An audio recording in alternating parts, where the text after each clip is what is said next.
Kaya binabalik ngayon natin, huwag kayong magpalampas ng project na hindi ninyo ina-accept.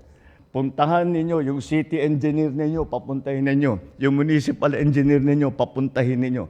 Kayo mismo, mag-inspeksyon kayo bago nyo pipirmahan yung acceptance.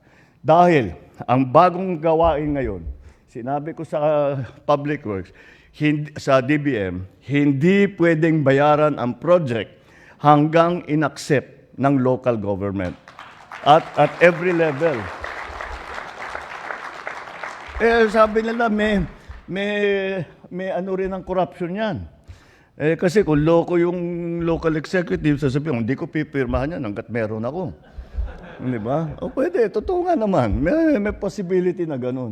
Pero again, I go back to the fact na you have to deal, in local government, you have to deal with the people every single day. At hindi mo kayang bulahin ang tao kapag nandyan yung flood control project na giba-giba, na sira-sira, na hindi tapos.